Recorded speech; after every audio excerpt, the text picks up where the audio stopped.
What's going on, guys? Quality XA here today, and today I'm bringing you guys a brand new video on Destiny 2. Now what we're going to be bringing you guys today is basically a news roundup. We're going to be talking about this week at Bungie specifically, as well as some other bits and pieces. So let's get right into this. So first up, we actually have Cosmo with Reddit, and he actually said, "We're not going to call maps or modes added from OG Destiny new content. We see a lot of feedback about bringing forward things from Destiny 1 like Rumble and 6v6 and have decided to act on it.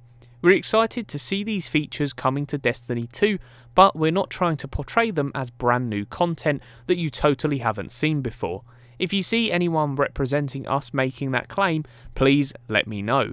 Now, there was a reply saying, "What's with this smug comment?" basically saying that they recently had a trailer where they advertised the Burnout map as being new. To which Cosmo replied, "That's a good point. I was extremely deliberate in describing the map when it was first announced, but it was missed during the trailer review," having that text where it did say new. He also said, "Honestly, I'm not trying to be smug. Sorry if I came across like that. I'm genuinely wanting to give some insight on how we feel about reprising maps and modes. We want to bring back old favourites, but not at the expense of actually making new stuff." Now, he did bring up a good point there, that last sentence, we did want to bring back old faves, so I'm really happy about that. I'm personally a big fan of old favourites coming back into the game. What I'm not a big fan of is how it should have been in the game in the start. So Destiny 2 should have come out and should have had all of the content what Destiny 1 had. It's set in the exact same universe, is set directly after Destiny 1. So why do we not have everything what was in Destiny 1 in Destiny 2? We don't have all of the same maps, we don't have all of the same content, but we've added stuff onto it. It's very annoying, but hopefully they do keep adding all of this stuff back into the game, and hopefully that we're not the people who pay for it. And yes, guys, that is pretty much it for that one. Moving on though, we did get this from CG Barrett, and he said the focus one is easy. We want to re-establish Destiny as a hobby, where there's always something new to do and cool or more powerful stuff to chase.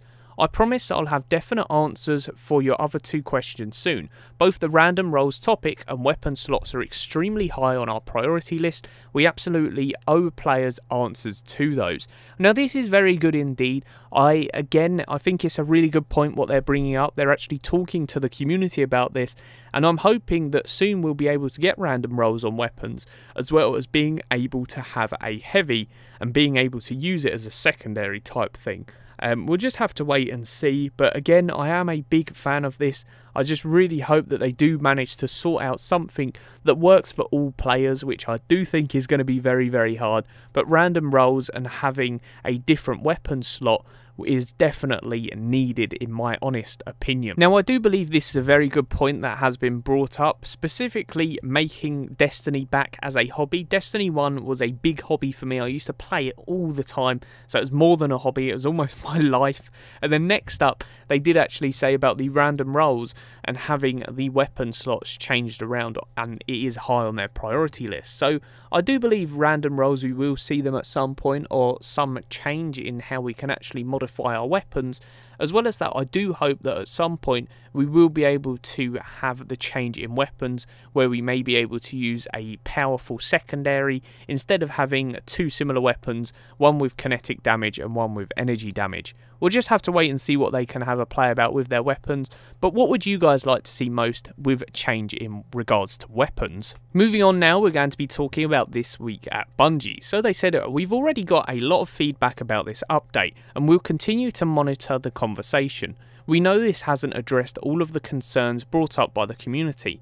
There are other hot topics we haven't discussed, like random roles, weapon slots and progression systems. Our team has been exploring each of these concerns behind the scenes. You'll see them front and centre discussing their solutions in due time. This game update was another step in the direction of our mission to improve Destiny 2. Now, that paragraph is actually extremely good. Again, there are discussions behind the scenes about random roles, weapon slots and progression systems, which is definitely good to hear. I'm really excited to hear more about it, but I suppose we won't do for a little while yet.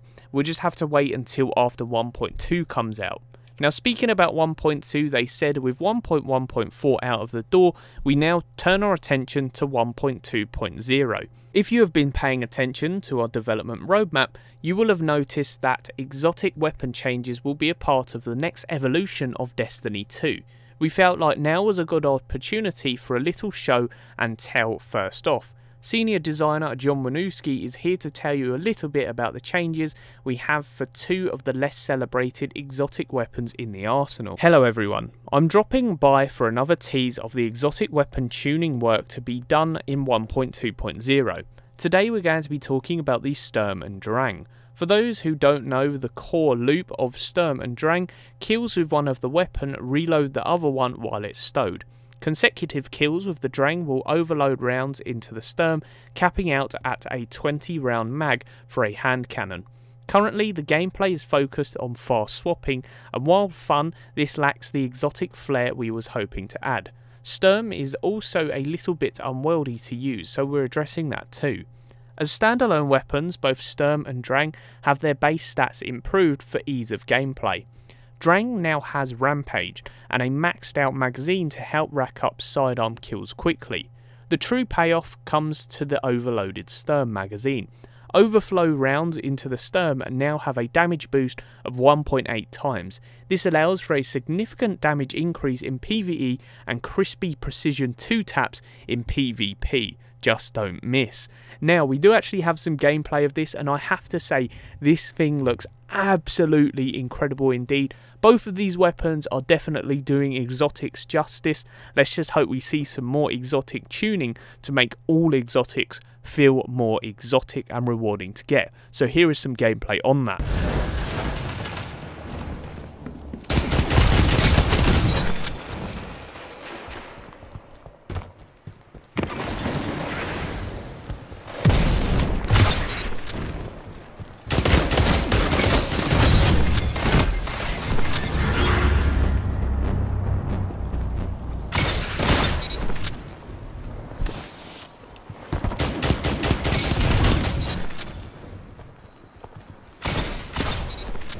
Now, they look pretty awesome, right? I bet you guys cannot wait to start using them ones again. I definitely cannot wait.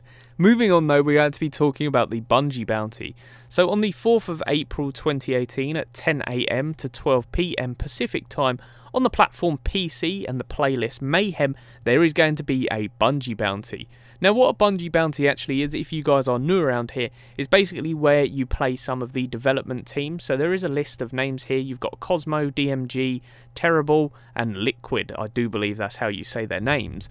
But yes, if you guys come across them and manage to beat them, you will actually earn the emblem which is on the bottom of the screen, which looks absolutely awesome indeed, and definitely something that I'm going to try and get. Not that I'm a PC player, but when it comes back to Xbox or maybe PlayStation, I'm definitely going to be trying to earn this. But yeah, it looks really awesome indeed. Let me know if you guys are actually a PC player as well. I'd love to know how many people are on the PC that are subscribed to me. And then last but not least, we have a bug. So Bungie Help tweeted, after further investigation, the strike and crucible repetition reduction will remain disabled until we can determine a fix for the root cause of the issue.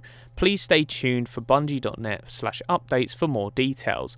Now what happened was people were getting kicked to orbit with the BAT error codes, as well as that people were still getting repetitive Crucible and Strike games. Now I was one of them people. I got booted to orbit about 3 or 4 times, and every time I tried to start up a strike I was put into the Exodus Black Strike about 3 times, I do believe. So pretty annoying, but hopefully they can get that sorted. I'm glad they're disabling it until they do find a fix.